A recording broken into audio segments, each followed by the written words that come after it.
Love and sex. They have both served as muses for poets, songwriters, and artists throughout the ages. They have been why people come together in relationships and the reason why people break up.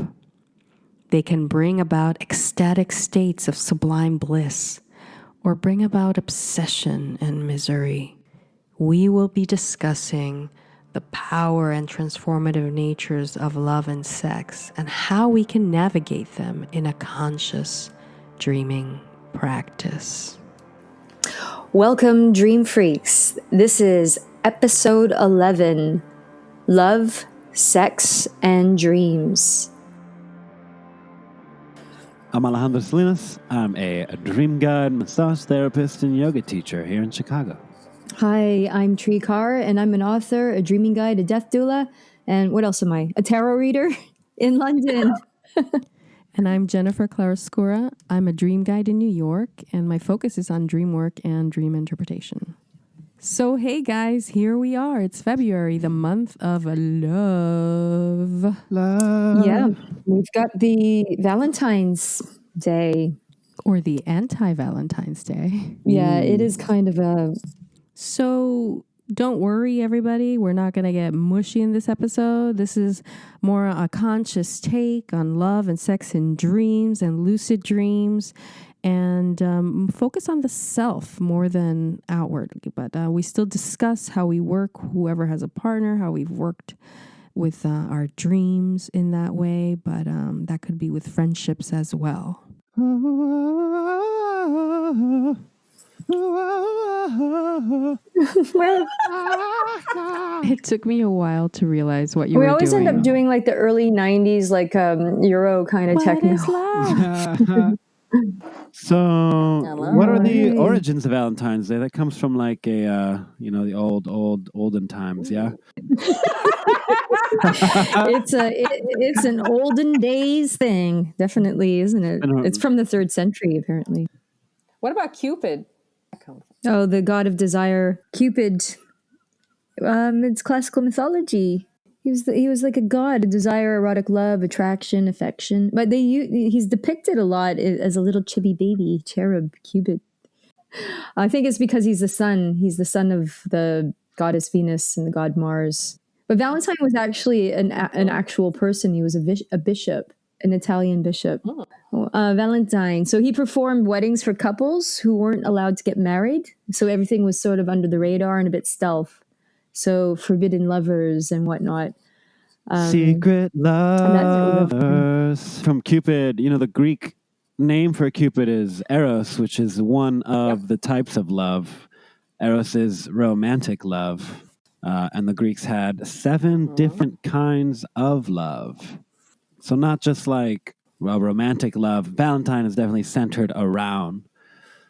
But so much more than that. There's like agape, the unconditional love, which is like the kind of love Jesus was all about. And one of my favorite books, the Book of Merdad by Michael Naimi, I totally recommend. One of my favorite quotes, like ever in this book, he says, "A love that singles out a fraction of the whole foredooms itself to grief." When he talks about we are all part of this tree of life, and who are we to choose or section off part of the tree?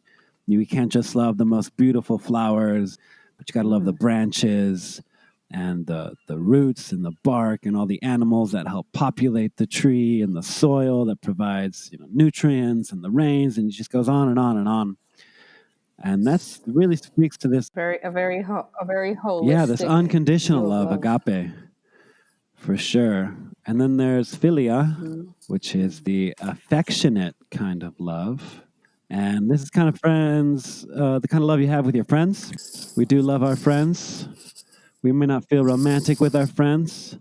That's why we call it platonic love, because Plato argued that you didn't need any kind of attraction to be in love. And then we have storge, which is familiar love, the kind of love you have with your family, your parents, your siblings, even sometimes friends, like really close friends. And there are pragma, which is enduring love, So if you stick around and have enough Valentine's Day with your partner, you add up all those years over time. If you still got some of that fire, that'd be pragma of an enduring long-term love, happily ever after.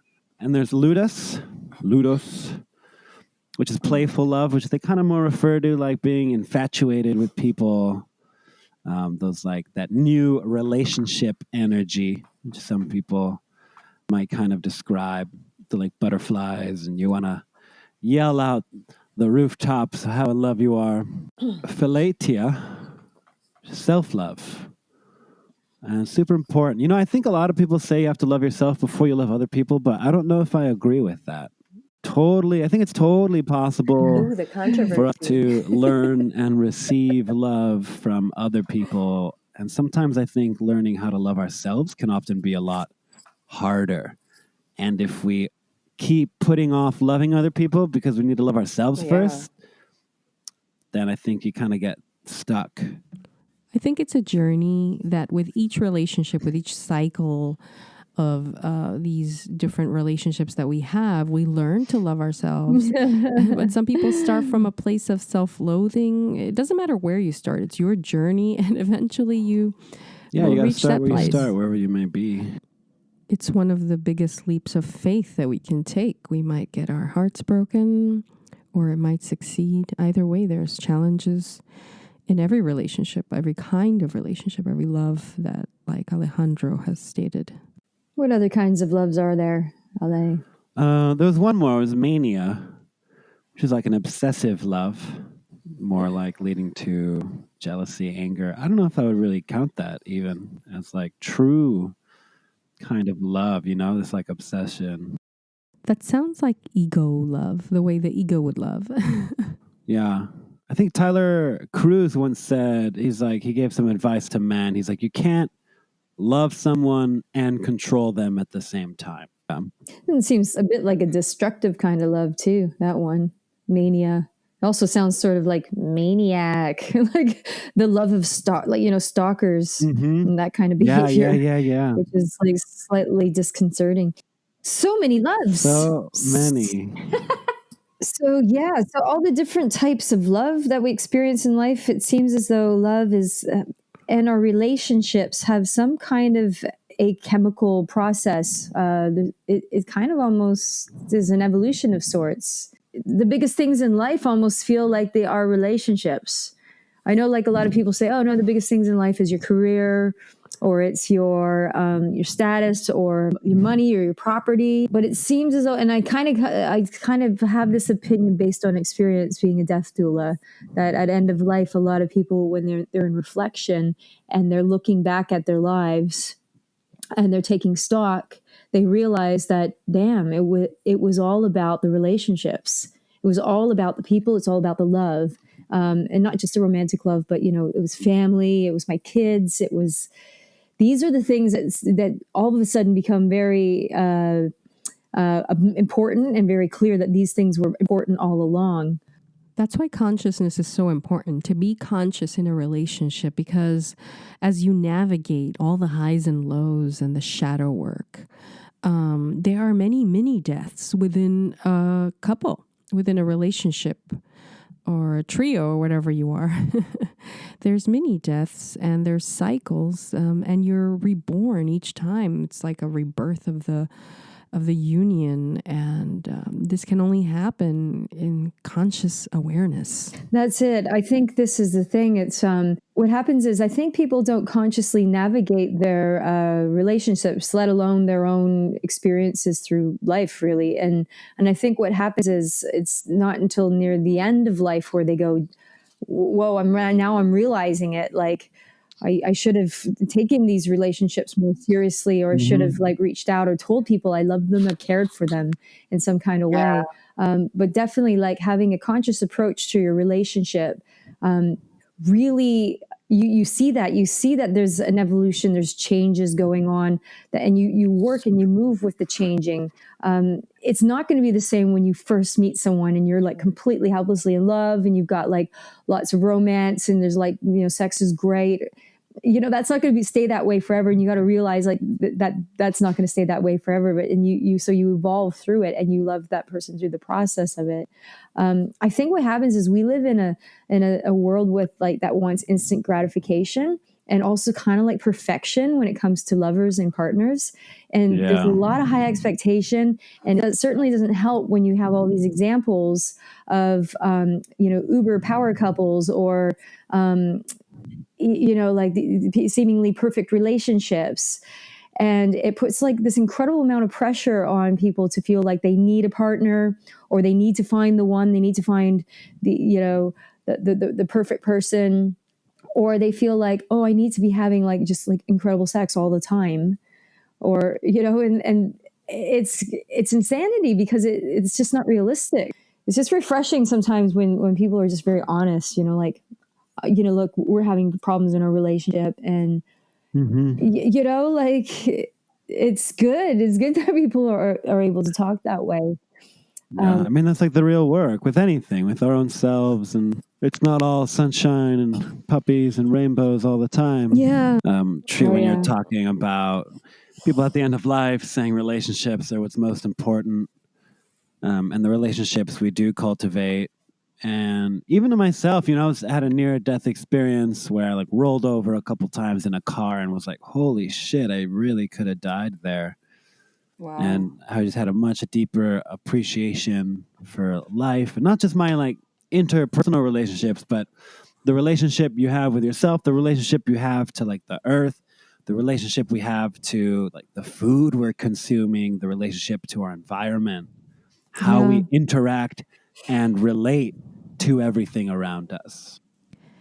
And I think that there is a tricky part to that, where we only show who we are in certain sections of our lives, and that can fragment us. For example, we're different with the coworkers that we love versus the family that we love, versus we only show maybe the fun side to the friends that we love, and that can build a false sense of identity and a fragmented one, as I mentioned.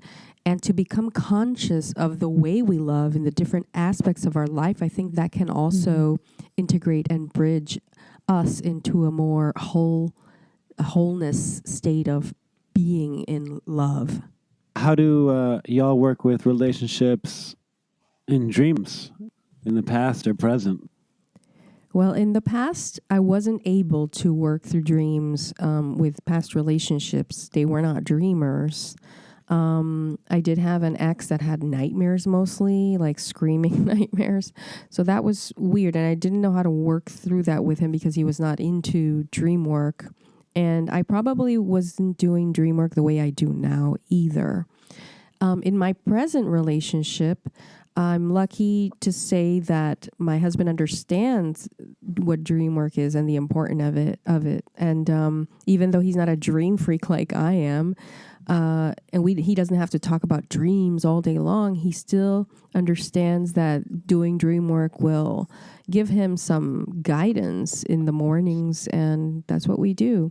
Also, as a couple, it's interesting to see the shadows that come out of, like, versions of him in my dreams, versions of me in his dreams, and together we discuss, is that my shadow, your shadow, is it our shadow? And as uncomfortable as some of the dreams are, I've learned to voice them out loud, mainly in these past few months, because when I don't, I notice that it really comes back and bites us in the butt, things go unsaid, emotions that are being expressed in my dream that I suppress start to come out in my waking reality. So before shit hits the fan, I've learned that it's best to confront one another in a loving space about our emotions in the dreams or what the dream might mean. And it's helped us a lot. But you know what? A lot of relationships don't have where two people are the dreamer, and that's fine. But as long as they find a different way to communicate these unconscious feelings and things, Yeah, that's really beautiful. I guess I've used my dreams to help heal myself when it came to very painful relationships from my past. So I had this relationship when I was quite young, and it was very like intense, and it ended really badly. And there was a lot of pain, a lot of emotional hurt there, and there was never closure. It was one of those just like goodbye, like just cut off kind of situations. And what happened was I never had closure with that relationship, and I just basically like pretty much suppressed it deep inside me. And I guess it would have been about 20 years later, I started having recurring dreams about my ex. And all of a sudden, I started kind of reliving all the trauma again. So 20 years later, I started having like recurring dreams about him. And they were bringing up all the emotional content again. So everything was coming up to the surface. And it was feeling really intense. So, I mean, it was literally like waking up in the middle of the night, like crying and things like that. It just felt like, okay, now is the time for it to come to the surface. Like I've got to, deal with this past emotional baggage. My dreams, because they were so recurring and they were so persistent and they were so emotive and they affected me so much in a profound way, it actually prompted me to find him and reach out after like 20 years and write him a letter and finally get closure, which I did do. So it was kind of that sort of triggered a path of healing. So that was it was really difficult for me to do that because it really felt like he was in the wrong. So there was a lot of ego probably there, like kind of like, why should I, reach out when he hurt me so bad? But so my dreams really helped me with that. They also, the ongoing healing when it came to this, and I'm not getting any therapy or anything like that for what I'm navigating. I'm just trusting that I can heal myself, and through my dreams I can heal myself. So I basically just said, okay, I'm going to really embark on this healing path through my dreams. And I decided to, because I go lucid quite a bit, I use my lucid dreams to help myself too. And I started putting in intents to like heal more, like deeply in the lucid states and the astral states. And so I had one experience where I was, it was kind of an astral experience because it felt like it was an out of body. So I went out of body. I flew through my window and I flew up into a tree. And I was like, this is amazing. I'm completely present and aware. I was up in this tree and I was like, what do I do? I should just sit here. And I get into this thing now where I just wait for the dream to show me something. I try not to control it too much because I'm kind of just interesting things happen when you surrender to the dream, right? So I'm up in the tree, just like I'm waiting. And I see that there's a pig down below, like running back and forth. And I thought, oh my God, I got to go down there and like check out this pig. So I flew down and I got down to the pig. It started running away from me. And then I started running after it. It stopped and then it started to charge me. And it charged at me. And I knew I was having a dreaming experience. So I just let it kind of go into me. And it turned into my ex. So there is my ex from a pig transformed into him. And seeing him just startled me so much. And I got to say everything I wanted to say to him. And I started sobbing in this experience and I started hugging him. But when I was hugging him, there was just like, he was giving no love back. Like he was just kind of like, no, I'm not, like there's no, like my soul never is not connected to yours sort of thing. And it was fine. I totally accepted it in this dreaming state. I was just like, that's cool. I totally accept it.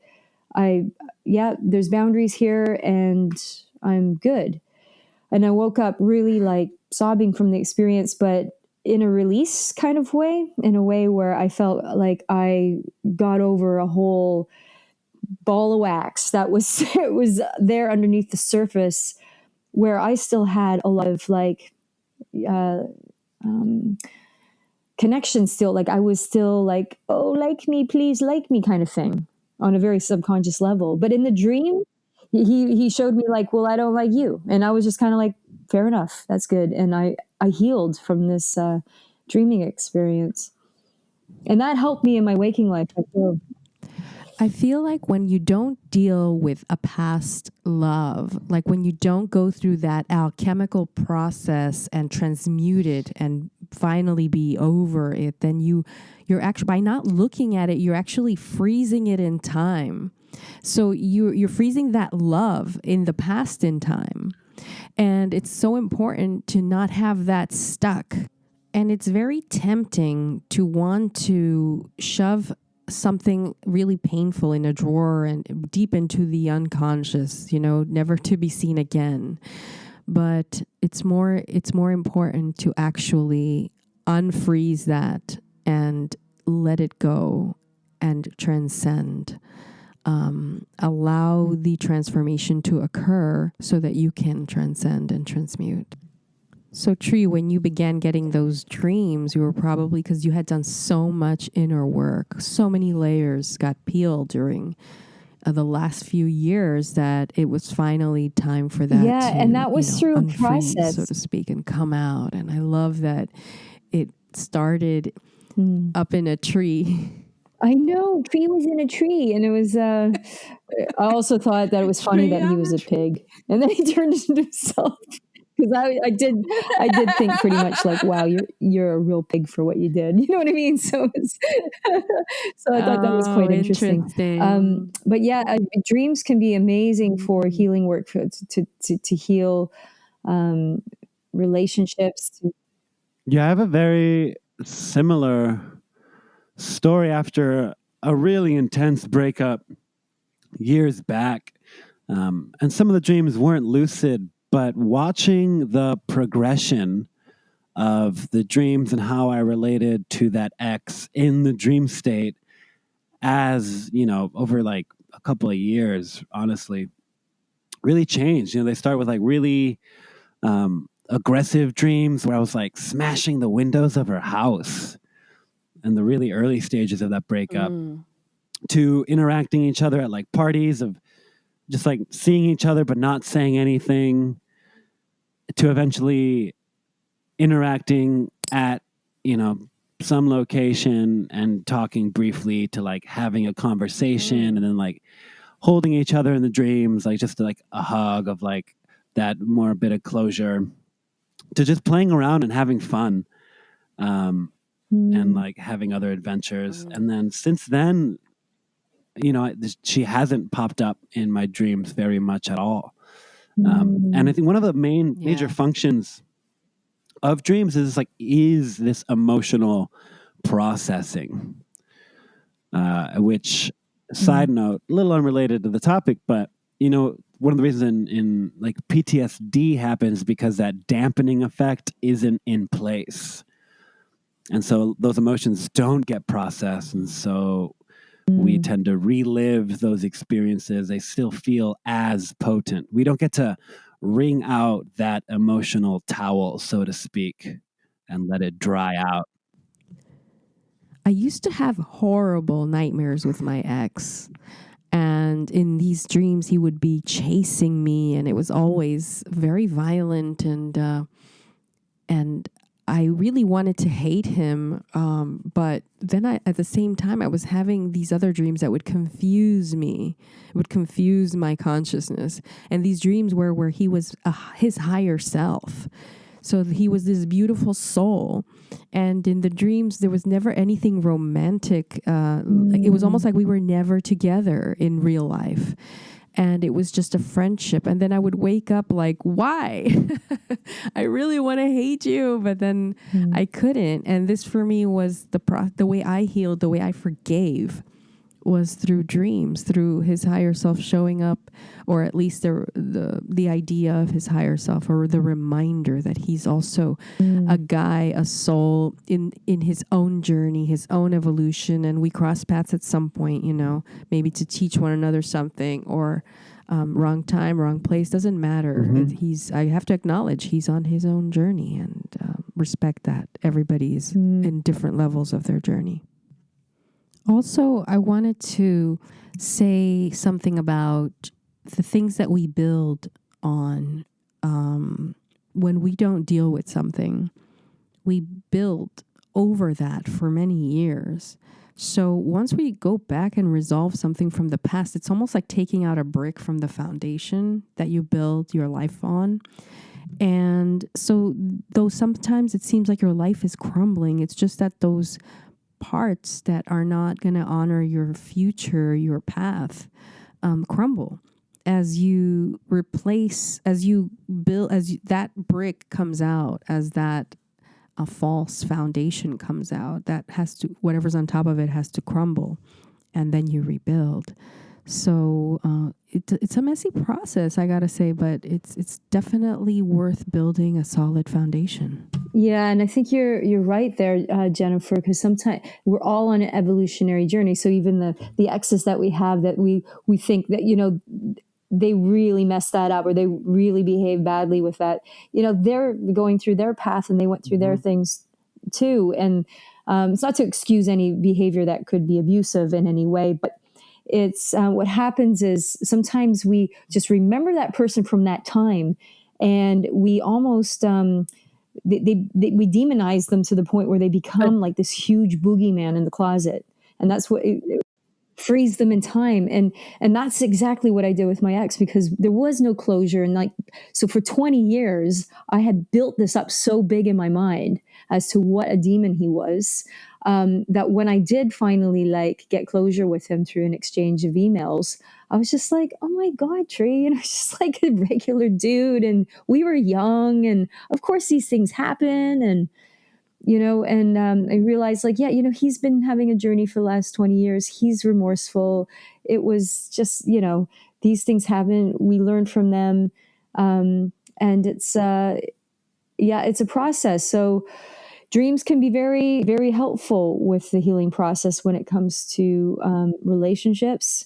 You absolutely can use them for healing relationships. Some people use them to connect as well with people, with relationships and with lovers as well through the dream state. Yeah, we've talked a lot about coming out of relationships and dream work, but in relationships, like, do y'all have shared dreams with your partners? My husband and I occasionally share dream symbolism, not complete 100% dreams, although there has been that one or two within the over a decade that I've been with him. But in general, we'll have similar dream themes. And that's interesting because we get to do dream work with those dream themes that are coming up together. For example, recently, I had a dream that I was in an outdoor, sort of around the campfire, kind of in a small town, and everybody was around, and these stones, and Dimitri was there wearing a shirt I hadn't seen in like a couple of years. It could be a year and a half too. It's been that long. Like, I don't even know exactly how long. It's one of those shirts that's probably in the back of his closet. We just haven't seen it. And it is a white shirt with writing all over it. And I was also wearing it in the dream. I was wearing a female, more feminine version of the same shirt. And in the dream, we spilled coffee on one another. He spilled coffee on himself, on me, and I was kind of like, oh my God. And I looked at the shirt. And when I woke up, I was telling him about the dream. And right as I was about to mention the shirt and describe the shirt, he takes off his sweater. He had just come back from the gym. We hadn't seen each other in the morning, and he's wearing that shirt. And I was just like, whoa. That's so fun. And you know me, of course, I'm going to read it. And it's in big words, the art of roar. And the whole text in the shirt, which is like all over the shirt, sleeves everywhere, back, front. It was about the different ways that we roar. Whether it's good, bad, angry, loving, it doesn't matter. It was just about the art of roar as a form of expression. And it was synchronistic throughout that day, I gotta say. I followed those synchronistic clues throughout the day, but it all started with that dream, with that shared element from dream to waking. So it's not always just from dream to dream. He'll dream something and then it happens to me in waking reality, or I'll dream something and then it'll appear a similarity in waking reality. And that's what I feel like it's fun. That's why I feel like the waking reality is just a continuation of our dream. Yeah, it's like a regeneration process, and it's fascinating. I mean, I was really grateful to the dream for doing that. I mean, for initially for being recurring, and I'm like, why am I dreaming about my ex? But I was very grateful for the process. I had a really cool experience with my current partner, Adam, and when it comes to relationship dreams, it was actually probably like a year and a half ago. I go away to do Vipassana meditation every once in a while, which is like a 10-day meditation retreat. And it's like a vow of silence. There's no talking, there's no phones, no communication, no writing, no reading. And you're meditating up to 8-9 hours a day for 10 days. And then they release you on the 11th day. So it's like being a monk for all that time. What's great about it is like not just the meditation process, but dreaming is amazing when you're in that kind of environment because you're so present and aware during the day. Your chances of going lucid are really great at night. So there's lots of lucid dreaming going on. I had one lucid dream that during my time there that involved my partner, Adam. And there was just an incredible, I ran into him on a beach in this really amazing, like kind of science fiction style beach with this incredible cosmic sky. And in the dream, I was just shown so much unconditional love towards him. When I came back from the meditation retreat, he said, I woke up one morning with the most incredible dream. And he said, I saw you, you were at a distance, and you were shooting beams of light out of your chest, and they were hitting me. And he said, and they were absorbing into me. He said it was the most incredible feeling of love. And I just thought, that's amazing, Adam. I was like, my experience, when I was in the meditation retreat was like that. So I thought that was so cool. I just thought, yeah, there's something to this, our bonds with other people, the energy that we can create in the dream state, and the connections we can create through the dream state as well, mutual dreamings or shared dreaming. It's just too profound and cool to not think that there's something to it. So that's the experience that I had. What about you, Ale? Have you had anything like that where you've shared similar dreams with a partner or a lover? Yeah, a lot. Actually, one of my exes, especially when I was away also on a retreat, one of the lucid dreaming retreats. We didn't have all super silent or anything like that. But that distance, during that time, we had a lot of like really synchronized dreaming experiences. Like I had a dream that I ran someone over with a car in one of these dreams. And she had a dream that I told her that I felt guilty about a dream that I just had. Or there was one time where I was talking to her on the phone in the dream. In the dream, we're talking on the phone. And I look up at the sky, and there's this like massive celestial body passing through the sky. And I was like, wow, there's this really beautiful thing. You got to look at it. And she was kind of psychic, fairly psychic, extremely psychic. Sometimes if she didn't have dreams, she would have visions about certain things. And would be like, oh my God, I had this vision of, we were like looking down at this like earth and like this other just like really celestial kind of view. And that would be really similar. And one time I even had an erotic dream that wasn't with her.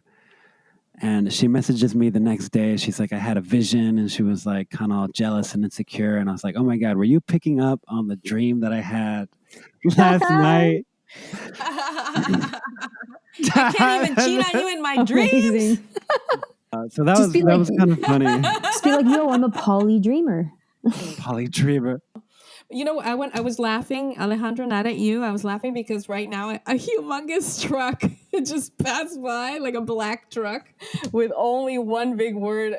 Then it said, instead of dreamers, it said drimmers. DRIMMERS. It's just funny. You're like, hey, drimmers. Weird, like version of dream. Drimmers. Are you ready to drim some drims? Drimmers. I am ready to drim some drims. But erotic dreams are really interesting. They could feel very realistic, and often like lucid dreamers, that's the first thing that when people start becoming lucid dreamers, they first thing they do is look for dream sex, because it's something that's like, wow, I can do anything, so maybe I can be a polyamorous dreamer.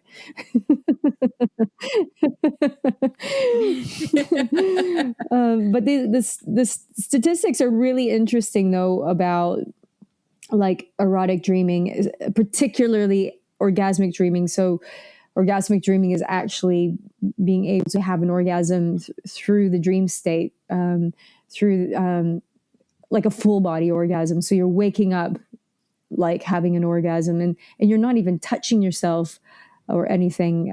It's just, the experience of the dream has caused so much arousal that you have an orgasm, also known as wet dreams or nocturnal emissions. But it's funny because this happens quite a bit, and actually women report having it more than men.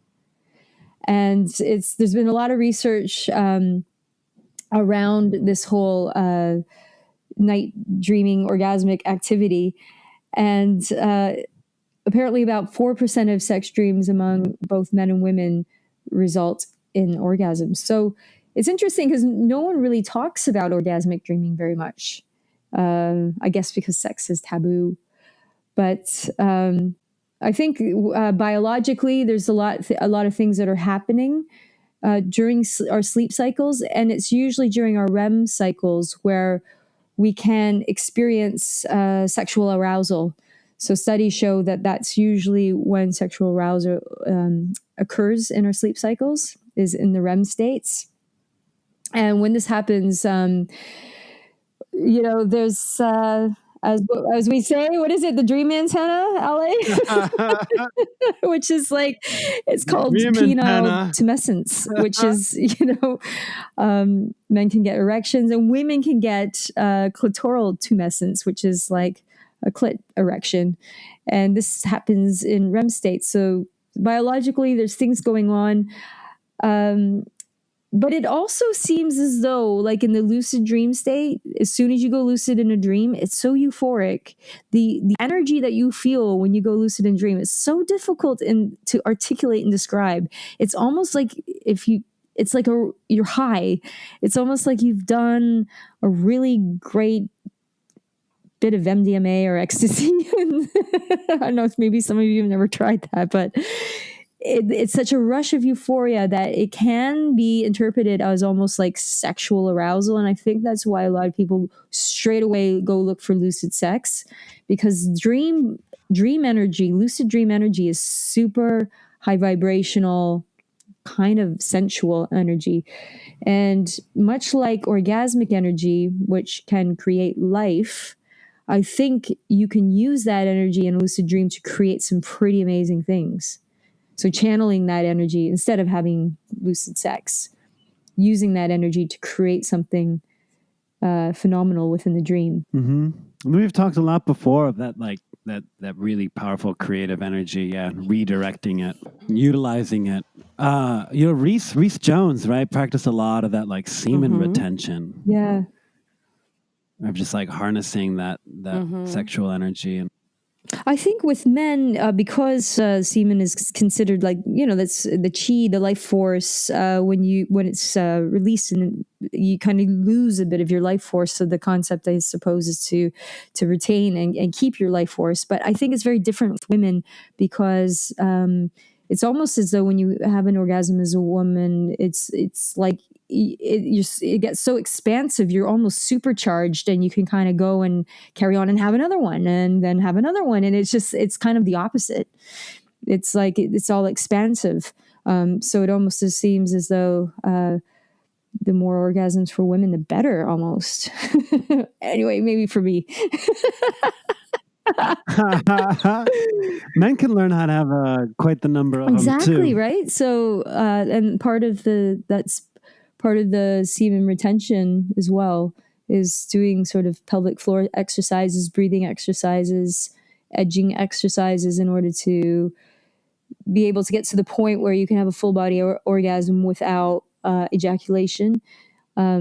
And I know, like, there are studies where men are multi-orgasmic. They're able to do that, and then they're able to do it in the dream states as well without having an ejaculation, which is pretty phenomenal. So there's something cool about sexual energy, because in the dream state, it almost seems it's like it's so tangible, because your body's not in the way.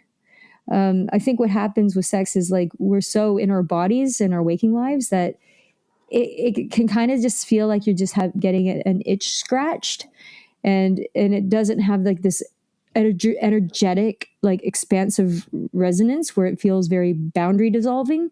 But when you can achieve orgasm in a lucid dream or a dream, it's like you feel the pure energy of what orgasmic energy is, and it's boundary dissolving. It's pretty amazing. Yeah, I actually like never. I have like erotic dreams, but I've never like had an orgasm in a dream. I always wake up just before it happens. I think I could probably understand why guys would, because there's like a physical release of fluid. Like it's kind of almost like I don't want to piss the bed. You know what I mean? Like there's something that probably in your mind that stops you because you don't want to like get it all over. Whereas with women, you could just go whoa and wake up and just go. I mean, I've had some really weird erotic orgasmic dreams, and actually most of my orgasmic dreams don't even involve sex. That is the weird thing about me, is like I'll be having a dream that is just like it has nothing to do with sex at all. It's just like I'm seeing like shapes or colors or it's random things, and then all of a sudden I'm just waking up with an orgasm. So it doesn't even necessarily have to be any sexual content going on at all, which I find really curious. But yeah, orgasmic dreaming. Yeah, for me, orgasms in dreams have always been like too much. I feel like I'm going to explode or my head is going to explode or something. And I'll sometimes wake myself up on purpose because it actually feels like something like that dramatic is going to happen to me.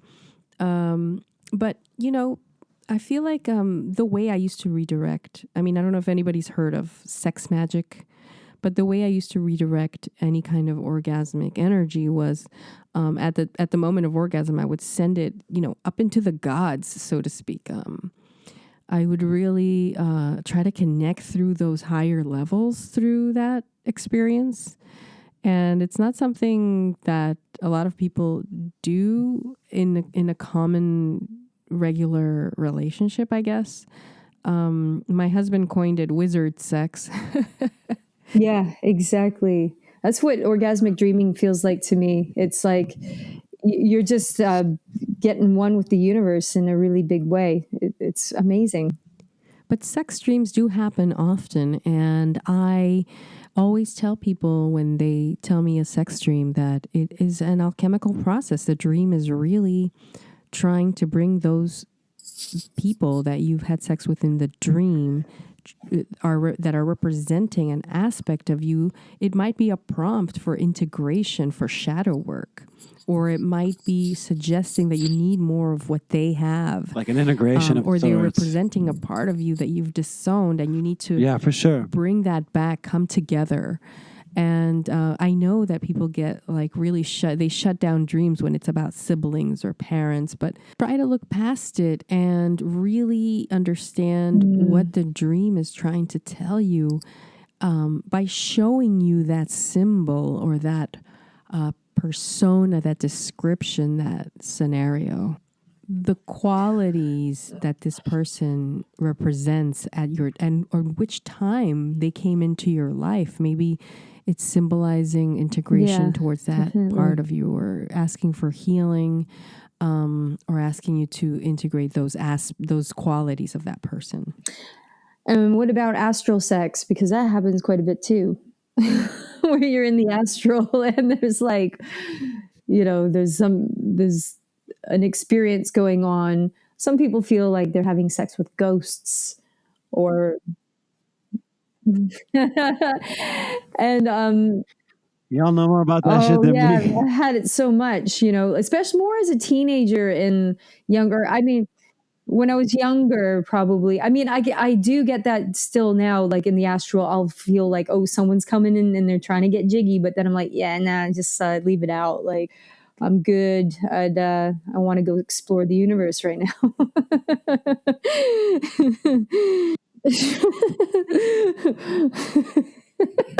I'm feeling like some sort of Encountering astral some. slut or something.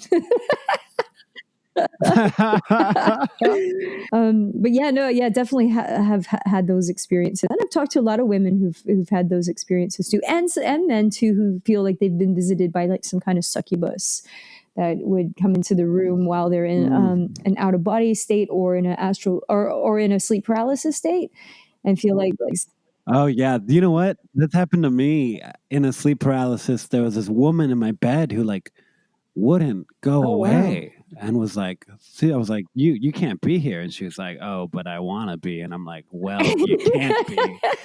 And I just like, but you know, I like, I couldn't move. I couldn't do anything. And eventually I think I might have slipped then into a dream at that point and was able to like will myself up and like literally had to like take her out the door of my house. Yeah, these are all like interesting experiences. Tree and I have been accosted by these strange demon gremlin kind of creatures and that we've had to be like, get away and do like almost like a cleanse. Get off me. Yeah. It happens like in astral or sleep paralysis, depending on where you Gremlins. are sleeping. Cat-calling demons. Yeah, totally. So what do you guys think about soulmates and twin flames? I don't know. I think the twin flame thing is kind of, I don't get it. I don't really buy into it or believe in it. I mean, if people want to do what they want to do, sure. But right, the twin flame, my understanding, is not quite like a soulmate, but like a twin flame is like someone who, right, like fire, someone who shares a singular soul. It's one soul. It's one soul Yeah. with two bodies. All one soul. I know. That's why it feels kind of like a sham. It's a strange concept for me because if you think about it, it's as a collective, we are all one, so to speak. Soulmates, on the other hand, are more understandable to me because it can be anybody. It could be a family member. It just means same vibe or soul family, tribe. That seems more relational than the twin flame thing. Yeah, totally. For me too. Like a partnership. Yeah, I think the reason why the twin flame thing kind of makes me feel a little bit like it's slightly dangerous in a way because it can create this need to find the person to complete you. Therefore, you're sitting there thinking, I am not complete and I'm not whole unless I find the other half of my flame, who is this other person, to come into my life and then I'm complete. You are complete on your own. You're fine. You don't. I really think that we're all fine, sentient beings on our own. So that can create a sense of lack, which can be create hunger and striving and looking and never feeling satisfied. But also, I think with the twin flame thing, that which can be a little bit dangerous is that. Some people have hooked up with someone that they feel that is their twin flame. It's a very abusive relationship and they put up with it because they say this is part of the process of the twin flame thing because there's meant to be really dark times and this and that. But then they stick around in this horrifically narcissistic or whatever abusive relationship because of this ideology and belief of the twin flame. Yeah. So there's a few things there that kind of are slightly worrying for me. And also another thing is it can create obsession. So there's been quite a few cases in the media of women in particular who have felt like so-and-so or such and such is their twin flame, and it's created obsessive stalking behavior. And I guess it's that love that you're talking about, Ale, that mania love, where they just will not let it go. They're like, the universe wants us together and you are the one, and don't you see it? And and it's put some women in jail because they've been stalking these poor men Oh my God, I had a stalker kind of person in my that came from my YouTube channel. And he insisted I So, was Oh my his twin flame. God. Yeah, and he had oh his psychic shit. contact me and What? Oh insist, and it was no, this man. like "Whoa," kind of thing. Yeah, dangerous. Wow. Yeah. It's kind of a bit That's too dangerous much. territory, I think. I mean, it can be abused. It's something that people can run with it in very dysfunctional and destructive ways. So that's why I'm kind of a bit like, oh, I don't know about the twin flame thing. And Yeah. I've also heard a lot of people talking about like there's certain Even like, features of the twin flame theories or whatever that are quite like, it's kind of culty and like money pyramid stuff. And so a lot of people are making money off of this concept. And yeah, it's just, I don't know. It's like shady to me. This is the dangerous part. The dangerous part is that their evolution is linked to this idea of their twin flame. They can't ascend Yeah. without their twin flame. So their life's path, like their spiritual path, is linked with this twin flame. And that's where it can be a little bit messy, where what if they don't find or they think somebody is it, but they don't get that person? It's dangerous. Yeah, and I think it can also make people feel in general that they need somebody, and not everybody needs somebody. Like, I think it's completely fine and totally great that there's single people out in the world who feel happy to be single.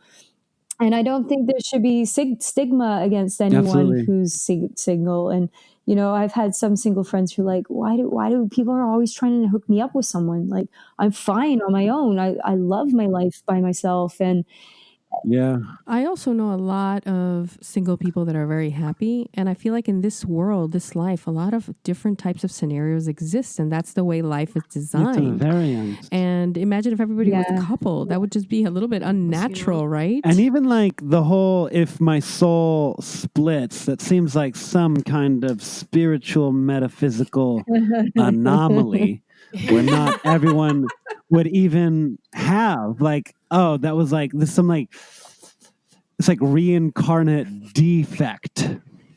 Where it's like, oh shit, this soul got divided up into two bodies. We made a mistake. We got to put it I back feel a Hollywood together. film coming on here.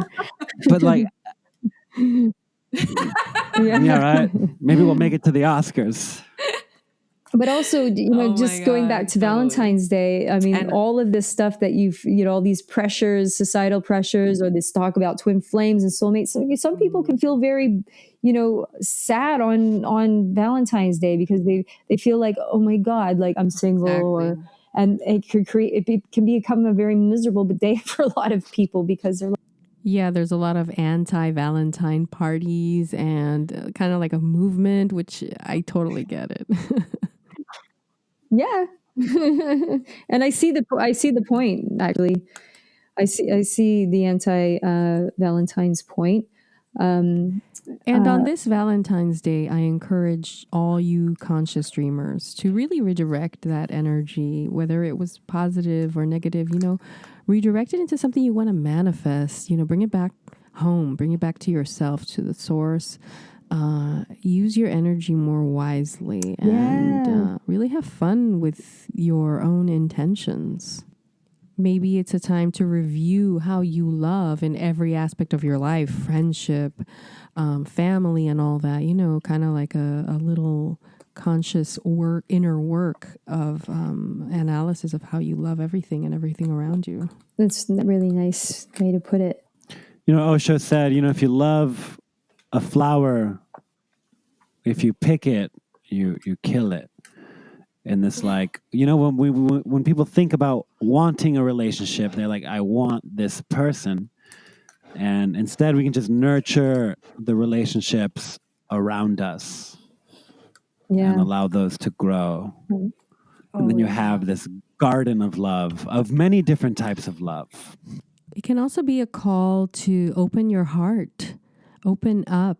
We have walls that we've built, and Valentine's Day could be just a day to honor your heart and to be open to life and and to receiving, right? Because it's not just about giving or people. It's about what you're receiving in life, your energy and things.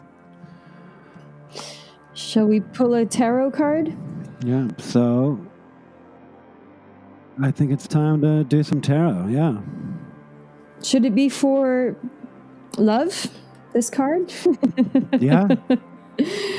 Okay. Seems appropriate. Let's pull a card for love and see if there's any tarot guidance when it comes to love and relationships too. Okay, we're pulling. Oh my God, I can't believe I pulled this card. This is I really love my deck. They really kick ass, I tell you. I always get like this really energetic hit when I need to pull the right card, when the right card's going me. I've pulled the Three of Swords. Can you believe that? Oh, Can wow. you It's believe that? like Oh heartbreak my- and sorrow, right? Oh my God. Wow. I just love my cards, man. The They just heart- every Heart time with they the swords. blows my mind, guys. Seriously, I get blown away every time. Mm-hmm. The Three of Swords, wow. It's if you're listening and you've never seen the Three of Swords tarot card, it's literally a heart with three swords going right through it. Talk about a Valentine's card that There's really also, hits in the the typical heart. image, there's like clouds and like rain behind the heart too, right? Oh God. I mean, it's the card of heartbreak and emotional pain, sorrow. I mean, whenever I do a reading for a client and they pull this, the first thing I just say is like, you are loved, you are supported, and love and blessings and healing to your broken heart. And may love shine through and heal your heart. I usually also recommend clients who pull this card to, if they're open to it, to Reiki healers, to go get for Valentine's. Yeah, this could be a Valentine's gift to oneself. Is go get a Reiki healing and go in there with the intent of having your heart chakra really looked at and really like healed. I also recommend working with rose quartz, which is like an unconditional love crystal. And also for plant work, cacao, which is a real heart-opening, sacred chocolate. That's why chocolate's kind of associated with Valentine's Day, and it's got a long history of being associated with love. I think it's theobromine compound that's in the chocolate. It's got that feel good, lovey vibe. You know, when you drink. Seriously. Chocolate is definitely my boyfriend when Dimitri's away. I will literally down bars. So bad. This is important, this card. So anyone listening to this, if you've been deeply hurt or disappointed, you have grief, loss, heartbreak, emotional pain from relationships, and it doesn't have to be romantic relationships. It could be the loss of a loved one or a family member. This card's calling in to bring in healing, self-love, let the love come in. What a great card. I'm so happy I pulled this. It's just so cool. Guys, I'm like so freaked out that I pulled that card. Out of all the cards, there's 78. There's 78 cards. This is just too cool. Every time we do tarot here, it's like amazing. Love it. Tarot. It'll surprise you. Thank you, everyone, for joining us on another episode of The Dream Freaks. If you love us in whatever capacity and want to love us with your money, you can join our Patreon. You can join our Patreon. We spend time editing and marketing and promoting and all that jazz and coming up with these topics and such and paying for the software, so that we can make all this stuff for you. And so we have behind the scenes footage and content, a lot of fun stuff on there. Last episode, we had submitted a dream from one of our patrons that we interpreted, and that could possibly be you. Yeah. You. So thank you all for joining us. We'll see y'all very soon. If you like us, subscribe, share with a friend, post wherever you are posting things, even, and on a cardboard community board. We'd love it. Sweet dreams. Good Good night. night. We love you.